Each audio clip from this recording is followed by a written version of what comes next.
मित्रों,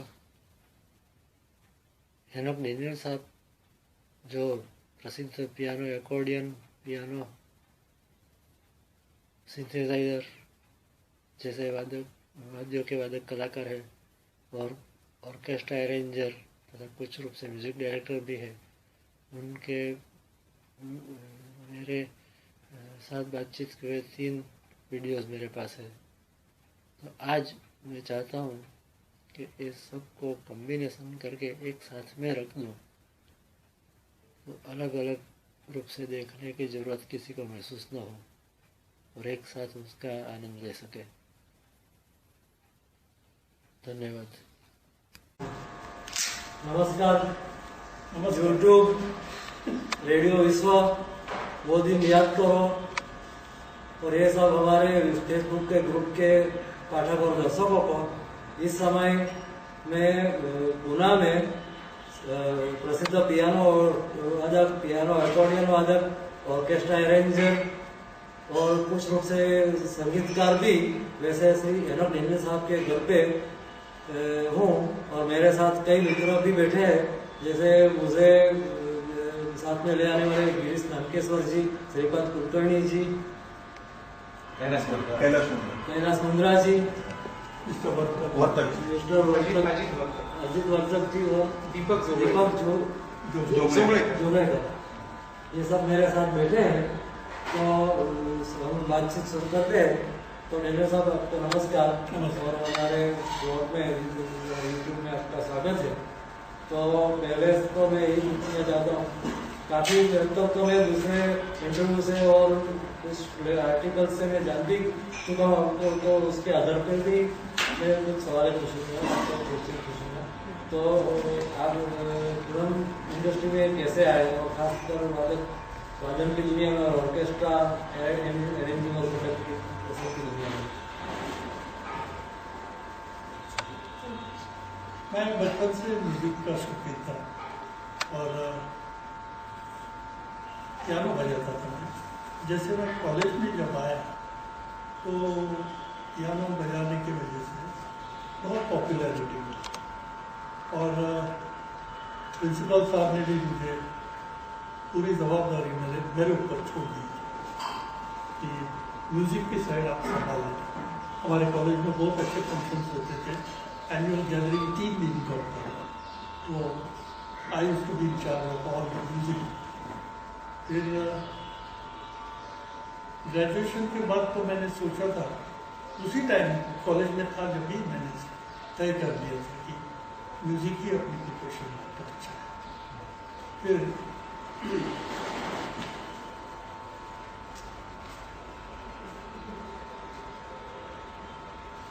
बॉम्बे जाके पियानो तो हर जगह मिलता नहीं था, तो पोर्टेबल इंस्ट्रूमेंट कुछ होना चाहिए, इस विचार से मैंने अकॉर्डियन शुरू किया। और अकॉर्डियन ने मुझे ज़्यादा पॉपुलैरिटी दी, क्योंकि उस समय में बहुत पॉपुलर हो चुका था accordion because of Raj Kapoor and Shankar से। तो अकॉर्डियन का डिमांड बहुत रहा, तो इसलिए मैंने म्यूजिक मेरी प्रोफेशन बना के फिर बॉम्बे आके सेटल हो गया। अच्छा, तो आपको पियानो बजाते थे, तो पियानो में शुरुआत आपने कैसे की? आपके फैमिली में संगीत पहले से है? म्यूजिक पहले से। और मुझे अपॉर्चुनिटी ऐसे मिली कि वहाँ जो मिशनरीज थे उनमें एक फादर थे जो खुद अच्छे पियानिस्ट थे।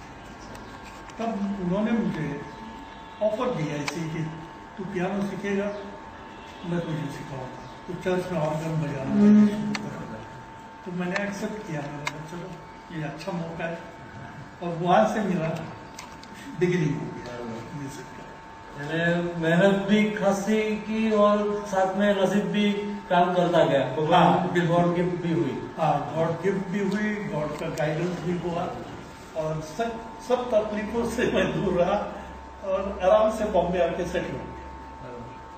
तो इंस्ट्रूमेंटल रिकॉर्ड्स के बजाने में आपने कैसे शुरुआत की और संगीतकार के साथ फिल्म में कैसे शुरुआत की, वो भी थोड़ा बताइए। फिल्म में जिनका अकॉर्डियन मैं सीखा था, जिनके घर पे जाता था पूना में, ही वॉज मिस्टर परमानंद जो बॉम्बे फिल्म डिस्ट्रीब्यूटर्स थे। उनकी company was known as Bombay film distribution. उनका बेटा मेरा क्लासमेट था, तो इसलिए मुझे अकॉर्डियन सीखने को, यानी क्या होता है अकॉर्डियन, वो देखने को भी मिला और बजाने को भी। तो हमारी घर की पहचान हो गई, तो उन्होंने मुझे ऑफर दिया था, जैसे आप बॉम्बे आओगे तो मुझे मिलना, मैं आपको जो भी हो सकेगा मैं इंट्रोड्यूस कर दूंगा उन लोगों के साथ। तो उन्होंने मुझे पहले SD बर्मन से मुलाकात करा दी और वो भी गया, और वहां से मेरा करियर स्टार्ट हुआ। जैसे पहला रिकॉर्डिंग में गया तो दूसरे म्यूजिशियन मेरे दोस्त बन गए, फिर पहचान होने से सर्कल बढ़ते गया। उसमें कुछ गानों में क्ले वायलिन भी बजाया गया। क्ले वायलिन तो बाद में आया। अच्छा। वो नागिन पिक्चर जब रिलीज हुई थी ना, तो उसके पहले क्ले वायलिन नहीं था। तो एक बाद में फिल्मी धुनों की दुनिया में शुरुआत आपने कैसे की? वही जो रिकॉर्डिंग में टेक में बजाने से पहचान हो गई, दूसरे लोग भी बुलाना शुरू कर दिए। आस्ते आस्ते मेरा I was known there, Daniels करके कोई अकॉर्डियन बजाने वाला, पियानो बजाने वाला। फिर हमारी, मुझे पर्सनली स्टेज म्यूजिशियंस यानी स्टेज परफॉर्मेंस की बहुत लाइकिंग थी शुरू से। पुणे में भी हमने ऑर्केस्ट्रा शुरू किया था। फिर बॉम्बे जाके हमारी वैन शिपली के साथ पहचान हो गई, हमारी दोस्ती इतनी हो गई थी कि आखिर तक हम लोग साथ में काम किया। और पहला टूर अब्रॉड जो 57 में मुझे मिला, तलत मोहम्मद, वैन शिपली और CH, ये तीनों के हम 4 थे। तो इतना सक्सेसफुल रहा वो टूर। वहां से जब लौट आए तो CH आत्मा और तलत, इन दोनों ने चड्डा साहब से मेरी शिकायत की। चड्डा साहब was the general manager of HMV। और वैसे मेरा पहला रिकॉर्ड 57 में, बिकॉज ऑफ देयर रिकमेंडेशन, पहला ट्रायल रिकॉर्ड हो गया, वो सक्सेसफुल। अपना रेडियो सिलोन में अमीन सयानी भी मेरे फ्रेंड थे, और उन्होंने बहुत बैकिंग किया, और रेडियो सिलोन से भी मुझे बहुत पब्लिसिटी मिलती है। That's how it started. तो आपने इंस्ट्रूमेंटल रिकॉर्ड्स में कई माइलस्टोन कायम किए हैं। बहुत। तो एक तो डांस टाइम, दूसरा है विंटेज वाइन, और तीसरा है मेरा नाम जोकर। तो विंटेज वाइन, विस्परिंग पाम, यानी विंटेज वाइन वो रिकॉर्ड थी गोल्ड माइन, जिसमें आपने पुराने गानों के बजाने की सबसे पहले शुरुआत की थी, बाद में और म्यूजिशियंस ने बजाना शुरू किया। तो ये ऐसी स्टीरियो रिकॉर्ड बनी थी जिसमें सब एकॉस्टिक इंस्ट्रूमेंट्स ही थे, भी इलेक्ट्रॉनिक इंस्ट्रूमेंट अंदर ऑर्केस्ट्रा में नहीं था, फिर भी स्टीरियो इफेक्ट में वो बहुत सक्सेसफुल रिकॉर्ड रहा। नहीं, उस टाइम पहले स्टीरियो इफेक्ट्स यानी रिकॉर्डिंग ही उस साल आ गई थी, पहले नहीं थी ना अपने पास। तो ये पुराने गानों के अंदर ये इंस्ट्रूमेंटल में पहले स्टीरियो में आया। पहले स्टीरियो। तो वो एक्सपेरिमेंट तो नेचुरली मेरे ऊपर ही किया HMV ने, और वो सक्सेसफुल रहा फॉर्चुनेटली। मिर्जा साहब, एक हाँ पूछिए साहब, आपने SD बर्मन साहब का, ओपेनियर साहब का नाम लिया, तो उनके थोड़े कुछ एक्सपीरियंस शॉर्ट में बताएंगे, अच्छा रहेगा। नहीं, बताने के तो लोगों को सब मालूम है, वो तो है, लेकिन वेरी आपके साथ बहुत अच्छे लोग थे। उनका संगीत बहुत अच्छा आता था, और काम करने का तरीका भी बहुत अच्छा होता, काम करने में मजा आता। ओपन एयर का स्पेशलिटी ये था कि 1.5 या 2 घंटे में उनकी रिकॉर्डिंग ओके हो जाती, इतना परफेक्शन था। और जो सेट किया है वही, उसको चेंज नहीं करना, और अच्छा भी होगा तो नहीं। वो जैसे एक similar type of attitude Shri Ramchandra की होती है। अच्छा। सेट पे कभी चेंज नहीं, एक डिसाइड हुआ है बस वही मुझे करना है। और रिकॉर्डिंग सेट पे आते थे तो बोलते थे मेरा अभी कंपोजिशन चैप्टर क्लोज्ड है, अभी मेरा पूरा अटेंशन है रिकॉर्ड करना उसको और ये काम खत्म करना। I am concentrating more on that. दूसरा कोई चीज ऑन द स्पॉट अगर कोई भी सजेस्ट करे, अन्ना थोड़ा ये भी सुनिए ना, देखिए कितना अच्छा लगती है, नहीं, लेकिन अभी मेरे को सुनने का बंद है मेरा। अभी कुछ नहीं सुनता। जो है वो डिसाइड हुआ। आप मेरे को घर पे आके सजेशन दे देते हाँ। 2 दिन पहले, हाँ। तो मैं सोचता था उसके ऊपर। अभी टाइम नहीं। तो इनके साथ ओपिनियन आप और श्री रामचंद्र जी के साथ जिन फिल्मों में आपको कुछ मजाया हो, वो फिल्में कुछ याद है आपको नाम? भी कितनी फिल्में थी और सब याद रखना तो मुझे। 1-2 गिनी चुनी भी। मिट्टी में सोना में आपने बजाया? नहीं, वो शुरू में मेरे ख्वाबों में तुम, हाँ। पहला गाना उनका वो बजाया था, किशोर कुमार। शमशाद बेगम। हाँ, मेरे नींदों में। हाँ, नींदों में। नया अंदाज। मेरे वो नींदों पहला में तो मेरे ख्वाब। और एस.डी. बर्मन का पहला था वो सोसाइटी का। वो तो याद है मुझे। हाँ। और मुझे ये खुशी है कि सोसाइटी के सब गाने मुझे अभी हमारे साथ जो बैठे वैसे गिरीश मानकेश्वर जी ने प्रोवाइड किए हैं। क्या अच्छा। तो ये नाम याद करना, गिरीश मान जी का नाम देना मेरे लिए जरूरी ही मुझे लगता है कि ये चीज की नोंद लेनी चाहिए। तो बाद में शंकर जयकिशन जी के साथ आपने कोई फिल्म में काम किया? शंकर जयकिशन के साथ भी किया।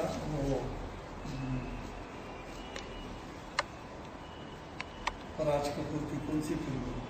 Japan, love you, love in Tokyo. अच्छा। Love in Tokyo. Joy Mukherjee की। जॉय मुखर्जी। उस फिल्म से मैं उनके साथ काम करना। अच्छा अच्छा। वो क्या होता था बॉम्बे में, सिस्टम ऐसी थी ना कि हर एक म्यूजिक डायरेक्टर के ग्रुप्स फिट होते थे पहले से। अभी गुडी सरवाई सबसे सीनियर अकॉर्डिंग, तो शंकर जयकिशन के पास शुरू से काम। तो जब भी वो अवेलेबल ना हो तो तभी वो सोचा जाता था कि और किसी को दो, तब हमको मौका मिल जाता। बाकी सबके ग्रुप जैसे आपने भी बोला कि आपका कंसंट्रेशन स्टेज सॉन्ग में और अपने हाँ, इंस्ट्रूमेंट। वो भी मैं तो बाहर भी घूमते रहता था। अगले किसी के साथ यानी टीम बना के बाउंडेड ऐसा नहीं रहा किसी के साथ। हाँ, लेकिन खयाम साहब के साथ बाद में आपकी टीम वैसे ही भी बन गई है। वैसे भी वो क्या होता था, फिर उनको एक दफे कॉन्फिडेंस आ गया ना मेरे में, तो फिर दूसरे से काम नहीं करते। हाँ हाँ। तो फिर वो वेट करेंगे आप कौन से दिन फ्री हो जाते हैं, अच्छा उसके बाद हमारे ऐसा होता था। ऐसे होते थे। तो वो संगम में जो अकॉर्डिंग बजाया वो आपका है? नहीं, वो अरविंद जो कर रहे हैं, वो सर्वाइव है। सुमित गुड़ी गुड़ी सर। से भी बजाया। गुड़ी सर। वो भी अच्छा अकॉर्डिंग। और तो शंकर जयकिशन के आपके अकॉर्डिंग के कौन सा गाना है जो आपको याद है ऐसा? वो बाद में तो मैंने अरेंज किया शंकर जी के साथ। वही एंड में ये जब शंकर जी अकेले थे, पापी पेट का सवाल। पापी पेट का सवाल। हाँ, और एक कौन सा था वो लास्ट एक पिक्चर थी ना, पॉपी पेट की बात, और एक फिल्म की थी। 80s के बाद, आफ्टर 1980। नहीं, उसके बाद वो रहे पापी पेट का सवाल 1984 की पिक्चर। 84। हाँ, तो उसके बाद मैंने तो कहा उसके बाद में एक दो एक आई थी 86 में पिक्चर। एक्सपायर हो गए। इनका नाम नहीं आता। खयाम साहब से तो आपने सगुन फिल्म में काम किया शुरू में तो हमने पियानो बजा पियानो में। I used to play regular, लेकिन अरेंजर के रूप में आपने बाद में कभी कभी से कभी कभी। वो फिल्म में देखने गया था तो मुझे याद है कि ये अकॉर्डियन की स्टाइल सुन के ही मैं पहचान गया था कि ये डेनियल साहब का ही अकॉर्डियन मुझे लगता और है। जगजीत कौर का जो गाना है रंजो गम वाला, वो आपने पियानो बजाया? हाँ, वो पियानो। हाँ जी, अरे क्या वाह, बात। बढ़िया पियानो था।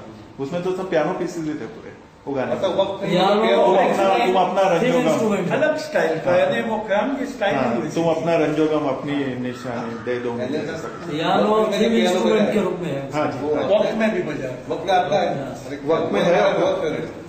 वो कौन आया कि पियानो भी नहीं? बजाया और अकॉर्डियन भी बजाया। आपको याद होगा हाँ। सिलोन पे मैंने प्रोग्राम करवाया था हाँ। डेनियल साहब के बजाए हुए गानों का, तो उसमें ये गाना मैंने बजवाया था। कौन आया कि गाँव में चमक जाएगी। अच्छा, वो बहुत ही फेवरेट अरे बढ़िया गाना अच्छा, था। रवि के साथ और बहुत उसमें भी था यानी नंबर ऑफ टेक्स आप देखेंगे तो रवि के साथ रवि की ज्यादा है। अच्छा। मैं बोलूं ना, फंक्शन- हफ्ते में फंक्शन दो, में कम से कम दो फिर रिकॉर्डिंग होते थे। दो बदन का आपने बजाया था क्या? दो बदन के समय याद पिक्चर के नाम बड़ी दुनिया में उसमें भी था चेहरे पे खुशी छा जाती है। हाँ, वो और आगे भी जाने तो मैं अकॉर्डिंग कितना आता था अकॉर्डियन बजाने में? आगे भी जाने में तो वो उसमें पियानो कुछ पे नहीं अकॉर्डियन अकॉर्डियन मैंने बजाया। हाँ अकॉर्डियन बजा उसमें उसमें अकॉर्डियन वो दो गानों का किया। हाँ, वो अकॉर्डियन और एक गाना था वो उलझन सुलझे ना आशा भोसले का, वो तो वो भी पियानो नहीं बजा रहा था। धुन पिक्चर रवि साहब के काफी पियानो के लिए गाने ये पियानो सुनने में बहुत अच्छा लगता है। एक फूल दो माली है उसका अभी यूज नहीं होता है उसका, होता है तो, होता है लेकिन क्या है अभी बोलना नहीं चाहिए ऐसे, लेकिन फैक्ट इज फैक्ट। हाँ म्यूजिक डायरेक्टर को सेंस होना चाहिए ना इंस्ट्रूमेंट का। एग्जैक्टली। अब सब लोग सिंथेसाइजर के पीछे पड़े हाँ, हैं। यही गलत हो गया। Where is the me atmosphere? आवडतं यशोधर चव्हाणमध्ये आपल्या रवी साहेबांचा सत्कार आल्याचं केला हा. होता 2010 मध्ये. तर मी त्यांना भेटायला गेलो होतो. अर्थातच मी गप्पा मारले जसे आपण आता बोलतोय. हाँ। तर त्यांना मी हेच विचारलं, रवी साहेब म्हणलं तुम्ही पियानो अभी थोड़ा सा हिंदी में ही जारी रखिए, ये यूट्यूब में Record जाने वाला है। तो सब उन्होंने पूछा था कि पियानो का जो इंस्ट्रूमेंटेशन है इसका जैसे आप बजाते हैं वैसे अभी नहीं हुआ है उसका यूज वगैरह होता है, तो बोले वो इट्स नॉट सो इजी। और किसी को अभी जैसे आपने बताया था कि किसी को उसकी कीमत नहीं रही, कीमत भी नहीं, सेंस भी नहीं है। बोलते हैं अकॉर्डियन को नहीं यूज करें, तो अकॉर्डियन जिसको मालूम है वही यूज करे। जो असली है वो असली है। असली। सिंथेसाइजर कितना भी आया हाँ, कुछ वही भी तो। आया तो अभी मदन कुमार जी को मैं मिला था 15-20 दिन पहले, वो भी यही बोल रहे थे। उनका भी यही था कि आजकल सिंथेसाइजर आने से इमेजिनेशन होना चाहिए। कोई भी आप इंस्ट्रूमेंट उसमें ये बजा मूड सकते है, हैं। ये सिचुएशन है, ये ऐसे पिक्चराइज होने वाला है, ये तो चीज़ वहाँ आगे ऑर्गन अच्छा अच्छा लगेगा। लगेगा, क्या फ्लूट अच्छी फ्लूट लगेगी। अच्छा लगेगा, वो फ्लूट तो ओरिजिनल फ्लूट ही उसका फ्लूट लगेगा। ब्रेन काम करना चाहिए। चाहे कितना भी नहीं तो सिंथेसाइजर गाना बना के लाते नहीं। हैं, अरेंजर के पास दे देते हैं, नहीं, मतलब बोले इधर 8 बार का कुछ भर दो, इधर 4 बार का कुछ भर दो। दैट इज नॉट मजा नहीं के साथ ऐसे काम नहीं किया उसमें एक बटन ऐसा कर दो कि फ्लूट आ जाता है, दूसरा और- बटन ऐसा करो तो ये आ जाता है। वसंत देसाई जी के साथ आपने जो काम किया था उसके बारे में थोड़ा बताइए। उनका भी काम सिस्टमेटिक। 2 महीने फिल्म के आपने दो महीने। बार भी ऊपर जिक्र किया था, राइट। तो उसमें जो लता जी और महेंद्र कपूर जी का गाना है, एक गाना उसमें मुझे अकॉर्डिंग याद है, लेकिन पियानो का गाना मुझे अभी याद नहीं आ रहा है। 2 महीने का सेबेस्टियन ने अरेंज किया था। अच्छा, I remember। उनका काम, वो पुराने म्यूजिक डायरेक्टर सब अच्छे थे, सब सिस्टमेटिक काम करते थे, सोच के आते थे। तो अभी तक मैंने एक चीज मार्क की है कि डेनियल साहब हमारे साथ मिलने पर बहुत ही मिलनसार है, लेकिन स्टेज पर वो काफी शांत रहते, बिल्कुल बोलते नहीं है। तो मैंने तो सोचा था कि उनसे कैसे बात होगी। मैं बोलूंगा तो ऑडियंस यही बोलेंगे, भाई कुछ सुनाओ। बात है क्या? सही बात तो यही है। उनको और वानसिप्ले जी को मैंने ज्यादा देखा, साथ में देखा था, तो वानसिप्ले जी काफी बोलते थे, खुद के खुद करते थे। लोग उनका बजाना ज्यादा पसंद करते हैं। वहाँ किसी से बात करी तो भी वो इशारे से समझा देते थे कि भाई ये करो। सर वो सेक्सोफोन एक भाई साहब बजा देते मनोहरी सिंह। मनोहरी सिंह यानी उनसे आपकी मुलाकात हाँ, बहुत हमेशा बढ़िया से। सर। एक मिनट प्लीज, अभी बात हम उनकी कर रहे हैं, तो थोड़ा ट्रैक से बाहर थोड़ा कम निकले, वो थोड़ा ठीक है। वो म्यूजिशियंस तो सब अपने आप को जानते हैं। ठीक है आप कंटिन्यू करो सर। आपका कल्याण जी आनंद जी से कोई संपर्क रहा क्या? ऐसे हम मिलते थे। गाने regarding did you play? No, I did not play much. I played few things. only few But not things, regularly. not regularly. Okay. तो टीवी सीरियल में आपने काफी शुरुआत एयर होस्टेस सीरियल से की थी, जो कि बाद में दूरदर्शन के कानूनों और नियमों के कारण अधूरे में वाइंड अप करनी पड़ी थी। तो वो आपको कैसे मिली थी बैकग्राउंड म्यूजिक और स्पेशल इफेक्ट के रूप में? वो बस आपने क्या नाम उनका? विनोद। नहीं, वो the director of that, producer director. उनकी फिल्म खयाल ने एक की थी, हाँ, जो विनोद तब से हमारी पांडे। पहचान हुई। बराबर। विनोद क्या? पांडे। विनोद पांडे। हाँ, विनोद पांडे। विनोद पांडे। विनोद पांडे की हमारी पहचान वो फिल्म से हुई। अच्छा, विनोद फिर पांडे। उन्होंने पूछा था कि ऐसे ऐसे सीरियल में कर रहा हूँ, तो उसका बैकग्राउंड, तो मैंने डेफिनेटली विल डू। तो मेरी तो स्थिति है कि मैं 12 साल की उम्र से वाद्य संगीत के बारे में ऐसा इंटरेस्ट लेने लगा था। और पहले तो उनके पहले तो मैं धुनों पर कौन सुनता था, कौन बजाते हैं कौन नहीं, तो उस पर पहले ध्यान नहीं जाता था। पर कभी कभी ऐसा हुआ था कि एक ही धुन एक बार पसंद आया और दूसरी बार नहीं पसंद आई, तो मैंने सोचने लगा कि ऐसा क्यों हुआ। तो बाद में मैंने अनाउंसमेंट सुननी शुरू की कि भाई ये एनोक नेचुरल साहब ने बजाई है, ये कोई और ने बजाई है। तो बाद में एनोक नेचुरल साहब के लिए इतना मेरा आकर्षण हुआ कि अगर उनकी धुन से मेरी सुबह की शुरू होती है तो मेरा दिन पूरा सुधर जाता है। बढ़िया, बहुत तो ये कारण मुझे बाद में मैं उनसे उनका चाहक, उनको भगवान मानने वाला तो था ही अपने रूप से। और गॉड है अलग बात है, वो तो सब मानते हैं, लेकिन उनको एक भगवान की तरह ही हम मानते थे। तो बाद ऐसी पहचान हुई, ऐसे रिलेशन हो गए, वो भी हमारी से खुशकिस्मती है। और आज इतने वेट करने पर मुझे पुणे में उनके घर में भी बैठना और बात करने का मौका मिला, वो भी मेरी खुशकिस्मती मानता हूँ। तो आप ये पियानो पे थोड़ा कुछ बजा के सुनाएंगे? हमारा जीवन तृप्त हो क्योंकि अकॉर्डियन तो हमने देखा, सुना, स्टेज में भी देखा है, आपके 3 शो मैंने देखे हैं आज तक। और कई गाना सुना। या तो ये पियानो पे थोड़ा बजाइए। कम सुनना मिलता है, तो इसलिए थोड़ा चाहता हूँ कि आप थोड़ा सा 1-2 पीस भी उस पर बजा के क्या बात है। थोड़ा कुछ याद पुराना गाना जो भी याद रहे।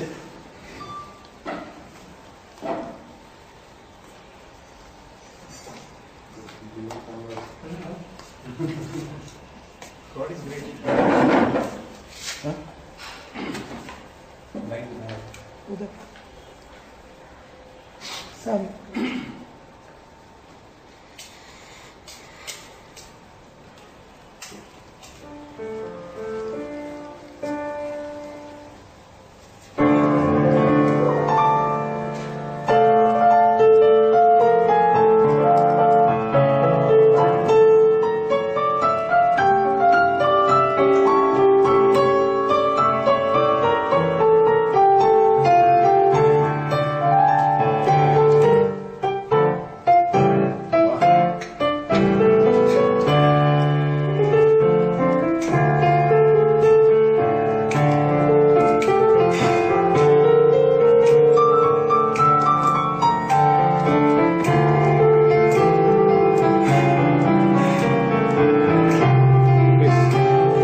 हमारा एक सर दोस्ताना एक थोड़ा सा प्लीज सर वक्त का हो जाता है ओनली लास्ट रिक्वेस्ट याद नहीं आएगा ना।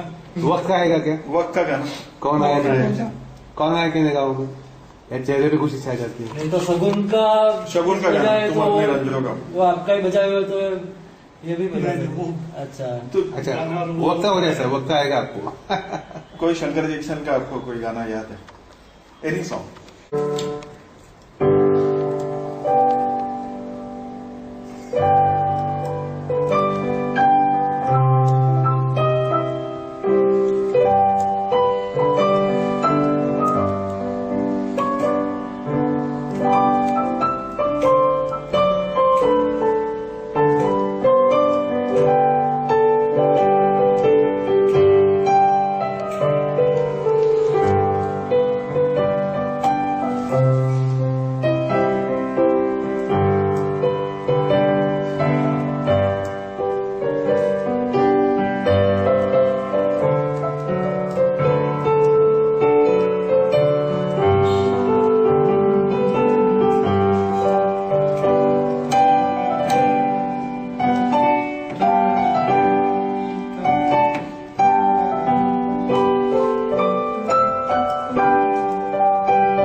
एक मिनट लाइफ की हर वक्त बात तो हम इसमें कवर नहीं कर सके, काफी चीज छूट भी गई होगी लेकिन थोड़ी कोशिश की है।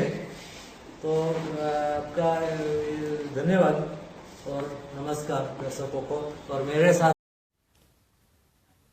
दर्शक मित्रों, अभी आपने पूना के मेरे मित्र श्री गिरीश मनकेश्वर द्वारा शूट किए गए श्री एनोक डेनियल साहब के इंटरव्यू को देखा, इसीलिए मैं गिरीश मनकेश्वर जी का आभारी हूँ। और अब देखिए ये इंटरव्यू का वो भाग जो पुणे में मैं उनके साथ बात में शामिल नहीं कर सका था और जो मैंने इंटरनेट द्वारा रिकॉर्डिंग से शामिल किया है, और उसमें कहीं थोड़ी सी सेटिंग की कमी है तो उसको आप दरगुजर करिएगा। धन्यवाद। नमस्कार हमारे YouTube के दर्शकों और पाठकों को और रेडियो विश्व और हमारे सब ब्लॉग्स और फेसबुक फ्रेंड्स के को। और इस वक्त मैं सूरत से अपने घर से बोल रहा हूँ और मेरे सामने पूना से श्री एनोक डेनियल साहब ऑनलाइन है। तो हाँ, तो डेनियल साहब आपका स्वागत है हमारे इस अभियान में। और हम कुछ दिन पहले तो आपके घर मिल चुके थे, लेकिन इस बार फिर से आप किसी के साथ जो बात छूट गई थी वो करने का मेरा जी कर रहा है। तो पहले मैं आपको पूछना चाहूँगा कि विंटेज वाइन जो आपने एक नया प्रयोग किया था, पुराने गानों को नए तरीके से ऑर्केस्ट्रेशन के साथ स्टीरियोफोनिक रिकॉर्ड बनाने का, तो ये आपको आइडिया विचार कैसे आया? हाँ मेहता साहब, आपने अच्छा सवाल किया है। ये ओरिजिनल जो आइडिया जो है आपका, ये मैं बहुत सारे स्टेज शो परफॉर्मेंसेस करता था पहले, तो पब्लिक से मिलने का हमें बहुत अच्छा मौका था स्टेज पे परफॉर्म करके। तो लोगों को क्या चाहिए हमको एग्जैक्टली मालूम था, और जहाँ हम जाते थे, जिधर भी प्रोग्राम करते थे, वहाँ से करना थे पुराने गानों की, तो वही गाने में उनके सामने वापस लाना चाहता, जिसकी रिकॉर्ड भी अवेलेबल नहीं थी। अच्छा। तो हमने HMV में रिक्वेस्ट करके कि हमारे दिल पे एल्बम ऐसे बनाना चाहता हूँ मैं, तो वो आप कीजिए करके। तो पहले तो उन्होंने नकार दिया था, लेकिन बाद में एक्सेप्ट किया लोगों ने, और पहले ही रिकॉर्ड को विंटेज बाइंग किया, तो बहुत हमें यश मिला। और इंस्ट्रूमेंटल में बिक्री के रिकॉर्ड्स बनाए उस रिकॉर्ड में तो वो तो रिकॉर्ड ब्रेकिंग फेल हो गया था। बराबर। तो इस रिकॉर्ड में एक खूबी ये थी कि उसमें एक भी इलेक्ट्रॉनिक इंस्ट्रूमेंट इस्तेमाल नहीं किया गया था, सब एकॉस्टिक इंस्ट्रूमेंट थे। क्योंकि हम लोग इतनी पुराने गानों में इलेक्ट्रॉनिक इंस्ट्रूमेंट नहीं आए थे उसमें, जैसे कि आप जानते हैं कि सिंथेसाइजर से पहले इलेक्ट्रिक ऑर्गन आ गया था, बराबर। उसके पहले इलेक्ट्रिक गिटार भी आ गई थी, बराबर। लेकिन ज्यादा एकॉस्टिक इंस्ट्रूमेंट थी पुराने गानों में। और तार सनाई जैसा इंस्ट्रूमेंट भी आपने उसमें बजवाया दो गानों में, एक तो धीरे से आजा और दूसरा साजन की गलियां। हाँ। तो इसके लिए ये एक बहुत अच्छी एक बात हुई। और अभी दूसरी बात मैं ये पूछना, आप बोलिए। नहीं, वो जो मेलोडी थी ना, उसको इम्पोर्टेंस देना चाहता हूँ। बराबर। ये इम्पोर्टेंट मेलोडी थी, बराबर। जस्टिफाई करे अच्छे बजाने से, अच्छे गाने से, अच्छा। तो वो जिंदगी रहने वाले हैं, लोगों को पसंद आने वाली। बराबर। अच्छा, तो फिर और मैं एक सवाल आपको दूसरी आपकी इसी प्रकार का प्रयोग के बारे में पूछना चाहता हूँ, जो एक डांस टाइम। हाँ, तो उसके बारे में भी बताइए कि जैसे आपने उसके उस गानों उसमें जो गाने थे उसमें से काफी गाने तो आप पहले अपनी पियानो अकॉर्डियन पे सुना चुके थे। हाँ, तो उसका वर्जन जैसे मैंने अलग बराबर से बनाया था। अच्छा। कि हिंदुस्तानी जो जब इसमें पॉपुलर है, बराबर। तो वो डांस फॉर्म में बॉलरूम डांसिंग में क्यों किया था, बराबर। उस हिसाब से मैंने बराबर। तो उसका आइडिया कैसा है आपको? हाँ। तो वहाँ हमने देखा कि लोगों को उसका ध्यान भी नहीं है, लेकिन इंडियन ट्यून कोई भी ट्यून होता है उसके ऊपर वो डांस कर। बराबर। जैसे कि मैंने आपको पहले भी बताया था कि मैं गुरुदेव सावरिया जैसा ट्यून, बराबर, जो डांस के लिए बिल्कुल नहीं है, हाँ, लेकिन उसके ऊपर वो डांस कर रहे हैं। बराबर, तो वो देख के मुझे वो फील हुआ कि नहीं, इनके लिए कुछ और करना चाहिए। बराबर। अच्छी मेलोडी देंगे, अगर वो डांस करना चाहते हैं उसके ऊपर, तो थोड़ा जरूरी है। बराबर। इसलिए मैंने वो डांस पढ़ा। बराबर। तो अभी मैं एक मेरा नाम जोकर के एक नई शुरुआत के एक ही फिल्म के अंदर एक पूरे का पूरा एलपी इंस्ट्रूमेंटल बनना, ये एक नई शुरुआत थी। तो ये आइडिया आपको कैसा है? और एंटिसिपेशन था कि पिक्चर तो हिट होने वाली है, म्यूजिक बहुत ही अच्छा है। तो सुबह साहब की, राज कपूर साहब की भी फ्रेंडशिप थी। सुबह साहब हमारे जनरल मैनेजर थे इसके पीछे, तो उनके तरफ से ये मुझे प्रपोजल आया। अच्छा। ये अकॉर्डियन का पूरा एलपी हमारे पिक्चर बराबर। था। बराबर। तो जब रिकॉर्डिंग हुआ था तो राज साहब भी वहाँ आए थे। बराबर। पूरा अच्छा। किया और उसको रिकॉर्ड दी। बराबर। तो अभी मैं ये जानना चाहता हूँ कि एकॉर्डियन के कितने प्रकार है? हेलो। अभी जैसे आपने अकॉर्डियन टेक्निकली बोलो, तो अकॉर्डियन वो इंस्ट्रूमेंट है जिसको दोनों तरफ से बटन, अच्छा, यानी कीबोर्ड नहीं होता, जो सफेद और काला हारमोनियम का कीबोर्ड होता है या पियानो का कीबोर्ड होता है। अच्छा। ये फिंगर जो चलते हैं जिसके ऊपर, बराबर। तो अकॉर्डियन में सिर्फ बटन। अच्छा। और हम जो बजाते वो पियानो अकॉर्डियन, हाँ क्योंकि जो चीज है बराबर, सफेद और काली, हाँ हाँ वो पियानो कोटे, बराबर, उसका शॉर्ट फॉर्म पियानो लेके हाँ। लेफ्ट साइड का अकॉर्डियन का बना, अच्छा। वो पियानो अकॉर्डियन का। तो उसमें पियानो के ट्यून्स भी निकल सकते हैं? पियानो कीबोर्ड जैसे, अच्छा। पियानो का टोन नहीं, टोन नहीं? पियानो इंस्ट्रूमेंट टोटली अलग है। अच्छा ये कीबोर्ड को पियानो कोटे ऐसा ओके, करना है, अच्छा। लैंग्वेज में तो। और एकॉर्डियन जो आते हैं वो किस प्रकार के आते हैं, थोड़ा ये भी? और आता है कॉन्सर्टिनो, हाँ छोटा रहता है, बराबर और वो उसमें बेलों का अंदर और बाहर एक्शन जो है, बराबर, उसमें वही सुर का अलग सुर दिख जाता है। हाँ जैसे हाँ सर बराबर, अंदर चेचों का दूसरा सुर आएगा, बाहर उसको तो दूसरा सुर आएगा, बराबर, हाँ हाँ उस हिसाब से वो कॉन्सर्टिनो बनता है, बराबर, और वो छोटा रहता है साइज, अच्छा तो उसमें लिमिटेशन। ओके। और एक कॉन्सर्ट अकॉर्डियन हो गया, वायलिन हो गया, पियानो हो गया, हाँ हाँ हाँ, ऐसे 3 टाइप अच्छा अकॉर्डियन का। अच्छा। और ये अभी मैं कुछ जानना चाहूँगा जनक जनक पायल बाजे के बारे में।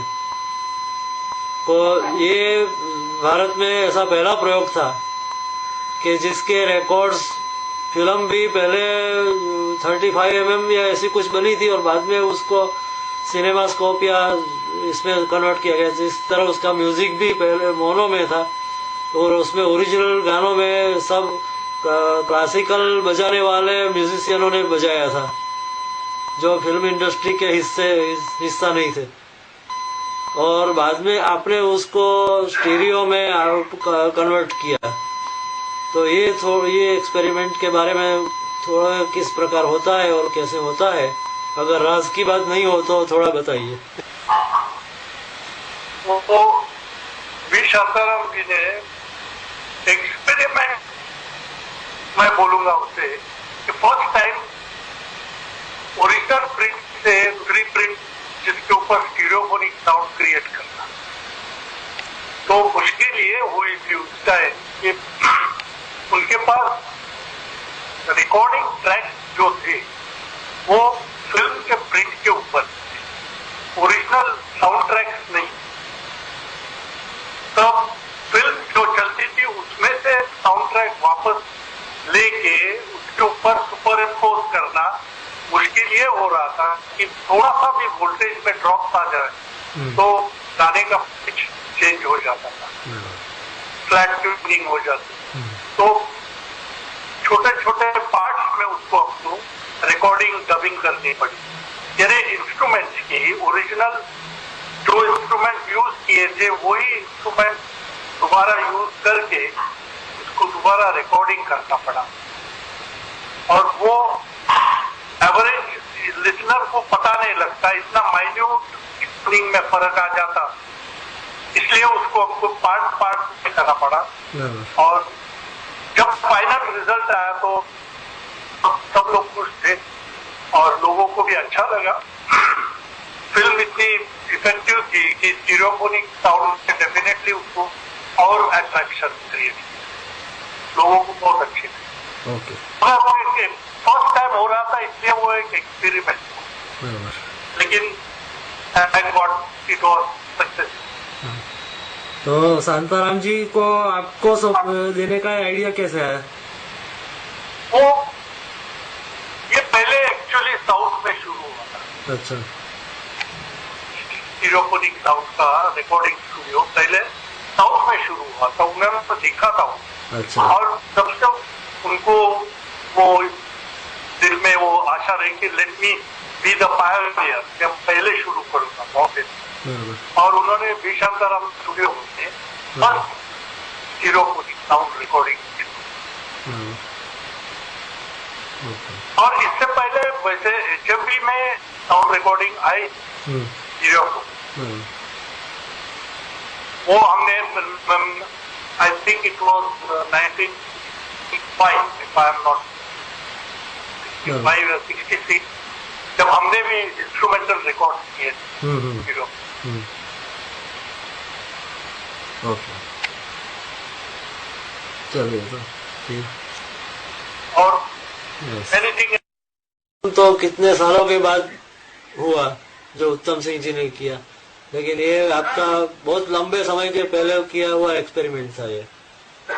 तो ये सबसे हाँ। और फिर मैं एक चीज पूछना चाहता हूँ कि फिल्म इंडस्ट्री, खासकर फिल्म संगीत की दुनिया में कंपोजर, सहायक, अरेंजर और कंडक्टर, इनकी भूमिका में थोड़ा सा संक्षिप्त में आप बताएंगे। वैसे ये सब विविध भारती में मैं सुन चुका हूँ। अभी म्यूजिक डिपार्टमेंट में वैसे ये सब अलग अलग लोग होना चाहिए, क्योंकि एक इंसान हर एक फील्ड में एक्सपर्ट नहीं हो सकता। या तो वो अरेंजमेंट ठीक कर सकता है, या तो सिर्फ कंडक्टिंग कर सकता है, या तो कंपोज कर सकता है, या तो सिर्फ बैकग्राउंड स्कोर कर सकता है। ये अलग अलग डिपार्टमेंट जो है म्यूजिक में, उसके लिए होना चाहिए सब स्पेशलिस्ट अलग है। लेकिन ये शुरू से ऐसे कुछ सिस्टम आ गई कि एक ही आदमी सब, पहले तो अरेंजर भी नहीं थे, कंडक्टर भी नहीं थे, उनकी डायरेक्ट करते थे सब। हाँ, वो हेल्प करते थे म्यूजिशियंस, लेकिन उनको क्रेडिट नहीं दिया जाता। बाद में रिकॉग्निशन आ गया कि चलो भाई ये बहुत सारा काम संभाल रहा, तो उसका भी नाम आना चाहिए, तब असिस्टेंट का नाम आने लगा। तो ऐसे प्रोग्रेस होते रहा। अभी भी बहुत सारा होना है, लेकिन आप देख रहे हैं क्या हो रहा है इंडस्ट्री में। Fortunately music is losing its importance side. अभी मैं थोड़ा सा फिर से आपके फिल्म में एकॉर्डियन वादन के बारे के अंदर जाता हूँ। तो 20 साल बाद में भी आपने उसका जो एक गाना है बेकरार करके मैं यूं न चाहिए, उसमें आपने एकॉर्डियन बजाया है। तो हेमंत दा से परिचय और उनके बारे में कुछ थोड़ा सा बताइए। हमारा उनका तो परिचय वो सिंगर तो स्टेज में मुलाकात उसी से। ओके। हाँ, तो उनका सब अरेंजमेंट किया था।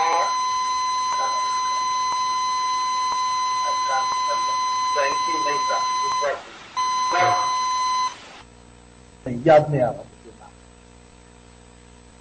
उन्होंने जब बुलाया तो मैं वॉज वेरी हैप्पी। जब मैं बोला मैं आऊंगा, उन्होंने एक रिहर्सल भी दी मुझे और बाद में रिकॉर्डिंग की। तो सब कुछ ठीक हो गया था, वो गाना भी बहुत चल रहा।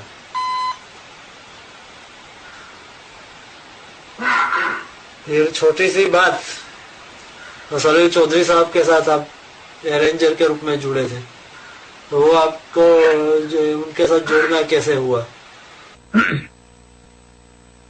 सलील साहब तो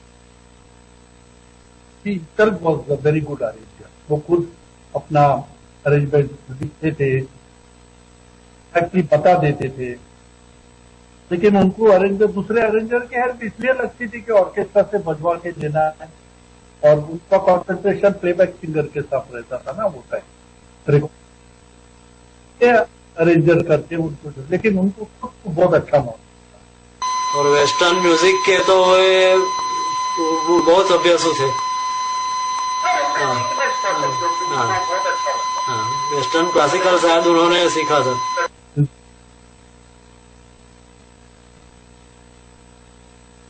हाँ, उनका वीकनेस था समझो कि उनको बहुत अच्छा लगता। Along with study Indian folk music से उनकी मास्टरी थी, और उसके साथ वेस्टर्न का भी नॉलेज होने से उनको बहुत मदद हुई। और अभी एक फिल्म थी शक। हाँ, वसंत देसाई का था वो, हमने स्कोर किया तो शायद नहीं रहे। वसंत देसाई साहब की, जिसमें आपको बैकग्राउंड म्यूजिक बनाने का तैयार करने का मौका मिला था शायद। क्योंकि मैं उनके साथ बहुत सालों से काम करता था वैसे, और उनके असिस्टेंट सेबेस्टियन हुआ करते थे, तो वो गोवा चले गए थे, वो नहीं थे। और उनके नेफ्यू थे वो विकास देसाई, जिन्होंने डायरेक्ट किया था वो, तो उन्होंने मुझे वो ये जिम्मेदारी दी थी कि आप संभाल लो इसको। और उनकी डेथ हो गई थी ना वो पिक्चर के एंड में, तो बैकग्राउंड वो चले गए।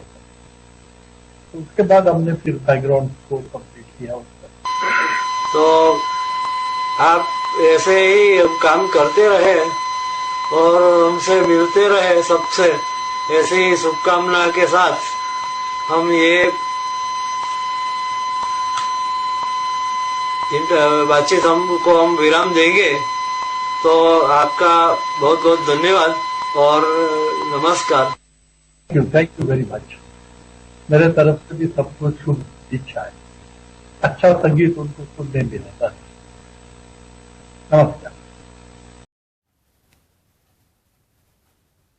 दर्शकों, अभी आपने एनोक डेनियल से साहब से मेरी इंटरनेट पर की गई बातचीत का वीडियो रिकॉर्डिंग देखा, और अब एक रिकॉर्डिंग सुनिए जो सिर्फ ऑडियो में है, और उसमें एनोक डेनियल साहब ने रेडियो सिलोन के बारे में कुछ बातें बताई है।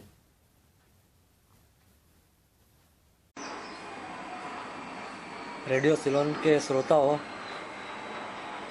मैं सूरत से पीयूष मेहता बोल रहा हूँ, और आज एनोक डेनियल साहब के जन्मदिन के उपलक्ष्य में मैं उनके साथ कुछ रेडियो सिलोन की यादों के बारे में उनके साथ बात कर रहा हूँ। एनोक डेनियल साहब, हाँ, आज आपकी साल के संदर्भ में आपको जन्मदिन की बधाई मेरी ओर से और मैं रेडियो सिलोन के लोगों के स्टाफ की ओर से तथा अनगिनत श्रोताओं की ओर से। Thank you very much. और आज मैं आपको ये पूछना चाहता हूँ कि जब आपका सबसे पहला 78 RPM रिकॉर्ड आया था मार्केट में, तो उसके प्रमोशन के बारे में और जो आपका संस्मरण है तो वो आप थोड़ा बताएंगे। हाँ, जरूर बताऊंगा। वो मुझे एक्चुअली वो इंसिडेंट ऐसा कि गॉड क्रिएटेड अपॉर्चुनिटी बोलिए आप, कि जो पहले रिकॉर्ड जब हुआ उस टाइम हम ईस्ट अफ्रीका करके वापस आए थे, और तलत महमूद, CH आत्मा, वैन शिपले और मैं चौथा कलाकार था। बराबर। तो हम जब वापस आए तो एक रिसेप्शन में हमें अमीन सयानी से मुलाकात हो गई थी। अच्छा। अमीन सयानी हमको उससे पहले भी जानते थे, क्योंकि मैंने as an amateur artist all in amateur hour होता था रेडियो सिलोन पे। हाँ। उसमें भी मैंने बाल गोविंद श्रीवास्तव जी का प्रोडक्शन था। तो जब से वो मुझे जानते थे, और ये अब जब पहचान हुई तो जब उनको पता चला कि हमारे भी रिकॉर्ड बाहर आने वाले, तो मैंने उनसे रिक्वेस्ट किया कि आप मुझे मदद कीजिए और रेडियो सिलोन तक अब मेरा रिकॉर्ड पहुंचा दीजिए। अच्छा। तो बोले जरूर आपकी रिकॉर्ड जब भी रिलीज होगी पहले मेरे ऑफिस में लाके देना। अच्छा। उस टाइम वो रीगल सिनेमा के पीछे सेसिल कोर्ट में उनका ऑफिस। हाँ, आज भी वहाँ ही है उनका ऑफिस। हाँ, आज भी उधर ही है। हाँ।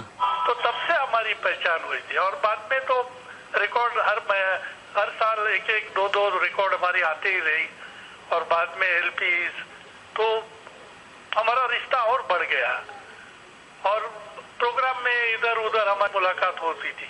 हाँ। तो जहाँ गया, मेरे जितने फैंस है आज वो अभी तक रेडियो सिलोन को याद करते हैं। बराबर। क्योंकि बोलते थे हमारा दिन शुरू होता था रिकॉर्ड सुन के। हाँ, और मैं भी यही बोलता हूँ कि सुबह 7 बजे वाद्य संगीत का प्रोग्राम आता था। हाँ जी। तो आपके धुनों सुनने के लिए मैं बहुत बेताब रहता था। हालांकि मुझे थोड़ी सी देरी से, यानी मैं 12 साल की उम्र का था, तब मुझे थोड़ी ये समझ आई कि कौन से कलाकार है, कौन से वाद्य है। तो उसके बाद मैंने जैसे मैं जानता गया, तो आपके लिए धुन सुनने के लिए मैं बेताब रहता था, क्योंकि उस टाइम हमारे पास रिकॉर्डर या ऐसा कुछ तो था नहीं। सिर्फ हम रेडियो सिलोन पर ही आधार रखते थे, क्योंकि एक ही प्रोग्राम वहाँ से ही था उस समय। राइट। अच्छा। और इंस्ट्रूमेंटल म्यूजिक प्रमोशन के है तो फर्स्ट क्रेडिट रेडियो सिलोन को ही मैं दूंगा। हाँ सही बात है, बिल्कुल सही बात है। कि दूसरा कोई चैनल ही नहीं था ऐसे कि लोगों तक पहुंचने का। बराबर। तो ये तो बहुत ही अच्छा होगा कि उस टाइम लोग सिर्फ रेडियो सिलोन ही सुनते थे और तो कोई radio Goa up to some extent, बाकी रेडियो सिलोन से सब कुछ मिलता। नहीं, रेडियो सिलोन की तो स्थिति ये थी कि जब 67 के बाद भी विविध भारती की कमर्शियल सर्विस चालू हुई, तब भी उस पर मैंने एक एड सुना था एक रेडियो का, तो उसने मीडियम वेव के अलावा 25 मीटर बैंड स्प्रेड लगा रखा था रेडियो पे सिर्फ। तो ये सिलोन की एडवर्टाइजमेंट इस तरह की है। ये भी एक बहुत इंटरेस्टिंग बात है मेरे लिए। हाँ, तो और संगीतकारों के बारे के अंदर जो रेडियो सिलोन की कुछ जो चर्चा होती थी वो भी बताएंगे। एक बात मैं ये कहना चाहता हूँ कि वो आपने जो वो ऑल टाइम फुलवारी प्रोग्राम का जिक्र किया, तो वो प्रोग्राम शायद मुझे याद है तो उस समय अमीन सयानी साहब रेडियो पे प्रेजेंट करते थे और उनके प्रोड्यूसर थे बाल गोविंद श्रीवास्तव साहब। तो बाल गोविंद श्रीवास्तव जी से भी मेरा एक बार मिलना हुआ था, उनको और कमल बारोट जी को, तब भी उसका जिक्र निकला था आपका। तो उन्होंने कहा था कि हाँ हमने तो उसे बजवाया था। अच्छा, और उधर पार्टिसिपेट किया था। हाँ, तो और कुछ बातें कोई संगीतकारों के अंदर जो रेडियो सिलोन के बारे में बात होती थी उसके कुछ संस्मरण हो तो वो भी आप बताइए। फिर कांटेक्ट हमारा अमित सयानी से ज्यादा रहा। अच्छा। क्योंकि फिल्मी प्रोग्राम्स में हमेशा वही कमेंट्री करते थे। बराबर। तो बहुत सारे एक हमारे फॉरेन टूर के अंदर भी अमित सयानी साथ में थे। अच्छा। कुमार के साथ। हाँ हाँ हाँ। We toured all America that time. He was our compere. बराबर।